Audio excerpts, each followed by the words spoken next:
Like, they're taking the stuff just happens for the sake of it happening. Like, you're taking me for idiot. This movie kind of sums up the world in 2022. This film is a film about Dumbledore and Grindelwald, but it identifies as Fantastic Beasts. That's literally it. Oh boy, that movie might have to be in my top 5 worst movies I've seen in the cinema. Fantastic Beasts: The Secrets of Dumbledore is the 3rd film in this Fantastic Beasts series. You know, I'm not even sure that statement is actually correct because it's nothing really to do with beasts. We've divulged into politics, family secrets, and abusive relationships. You've enchanted him, haven't you? Queenie, you've brought him here against his will. Honestly, I feel like this entry is the worst out of all 3 of them. It's getting to the point where it's actually starting to diminish the franchise that is Harry Potter. I actually kind of liked Fantastic Beasts 1. I don't think it was amazing, but I could appreciate for what it was.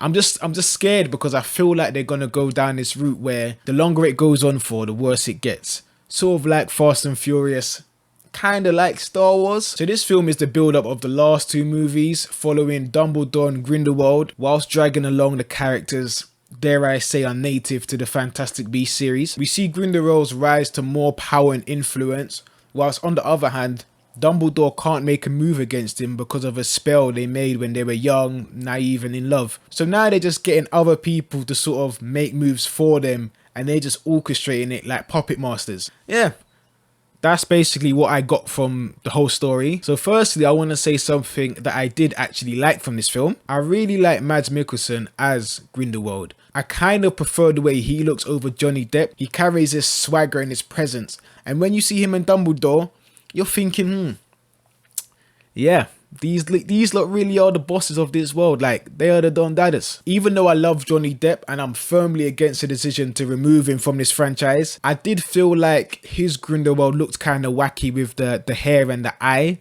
And I just couldn't really take him seriously. Jude Law as Dumbledore was amazing.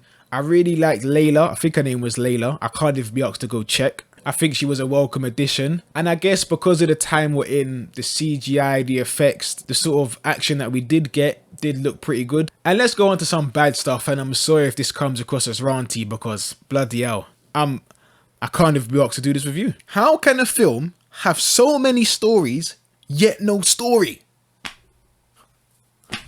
It's a confusing mess that's trying to be so smart, trying to be complex. It just comes across as convoluted and stupid. Like, shit just happens in this movie just because the plot requires it. It's like no logic, no explanation. It's just there and we're just meant to just accept it and be like, okay, this is the case. It's like so many coincidences. Just like, yo, like they introduce certain things just for them to forget about it 30 minutes down the line. What are you doing? There's literally no payoff to anything they do. So obviously I don't want to spoil it, so let me try and explain without spoiling it. Grindelwald has this sort of MacGuffin that allows him to see when people are making a move against him. He can essentially see the future of his ops. So it's established from the beginning that they can't actually have a plan, or the plan is to have an unpredictable plan. So all these characters have gone off doing random things and received certain instructions from Dumbledore that they haven't shared to the rest of the group. But the thing is, you've just told me we can't know the plan. So why are you trying to make me, the viewer, second guess some of the stuff they're doing? I have no idea what they're doing, but I know what they're doing. So everything they do, it's like, okay, this must be part of the plan. That's it. Rather than, you know, not tell us that the plan has to be unpredictable and just make Dumbledore give them a plan and all of a sudden stuff goes wrong and they're thinking why, then it turns out it was a plan all along. Instead of doing that, you just told me.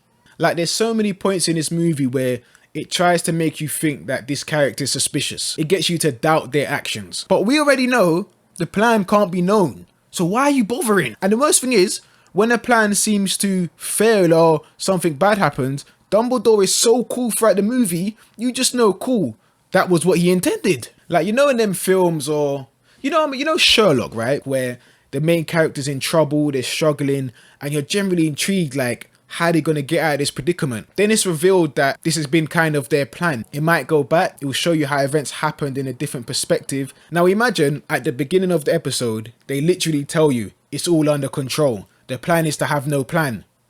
All suspense is gone. I'm no longer intrigued. Like, the film was so predictable but it was so unpredictable because you knew what was going to happen, yet the filmmakers kept trying to make you second guess stuff, and it's like, why are you bothering? But then you're thinking maybe it's not going to happen because why go through the effort to do all this? So at the end, one character walks up to another character to hand them something that this whole last act has been about. And this was meant to be some big moment according to the music, the shot, and how much focus he got.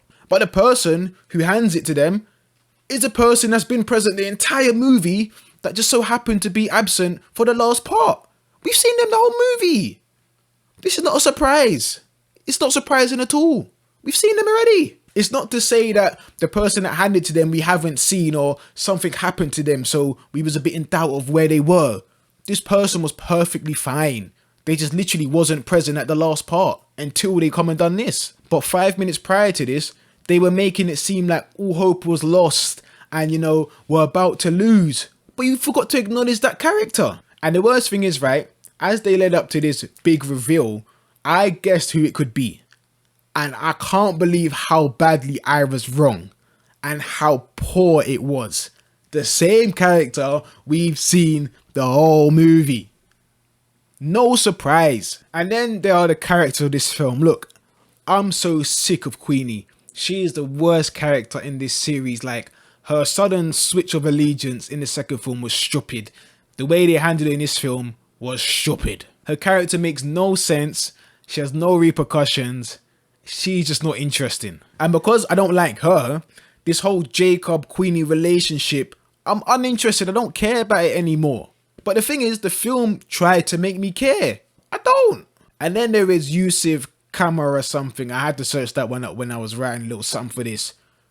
Bro, why is he in this movie? He was uninteresting from the second one. Just some random don who we knew very little about. And now we're meant to care for him. Now we're meant to feel for him. Now we're meant to be upset for him. Now we're meant to wonder about him. Bro, remove my man. We don't need him. Then there's Ezra Miller's Credence, who is quite an integral part to this whole story. And I must admit, I do like the whole Dumbledore twist. Fine.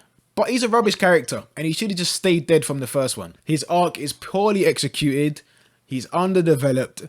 And it just adds yet a nonsense story to this storyless movie. And I can't even criticize Ezra's performance. I just think the character's badly written. Like, literally, I don't care about majority of these characters, but the film just keeps trying to make me care with these empty moments.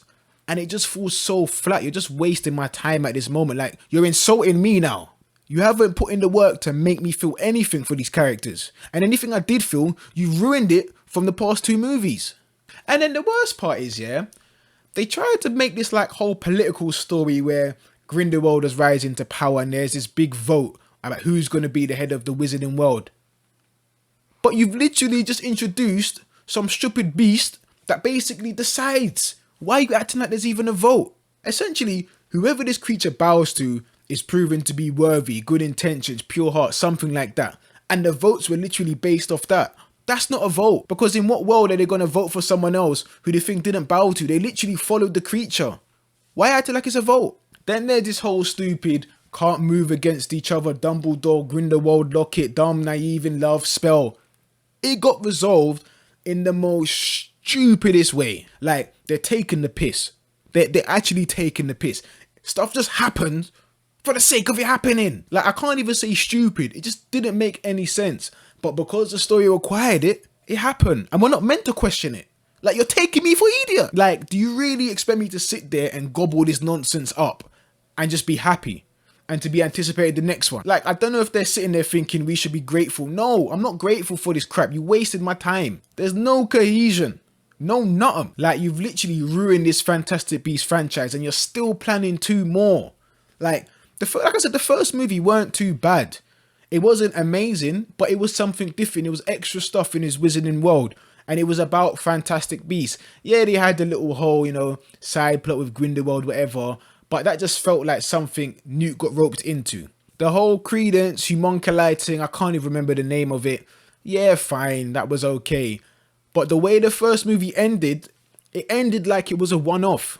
Jacob lost his memory. Grindelwald was imprisoned. Credence died. Why have you undone literally everything?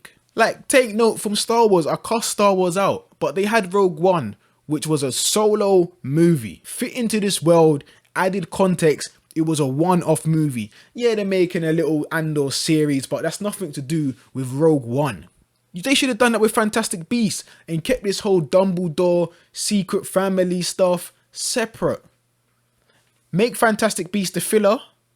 So you have your 8 Harry Potter movies, you got your Fantastic Beasts movie, then you got your Dumbledore stuff. Brilliant, fine. But you probably would have ruined the Dumbledore stuff as well. Like, this movie kind of sums up the world in 2022. This film is a film about Dumbledore and Grindelwald, but it identifies as Fantastic Beasts. That's literally it.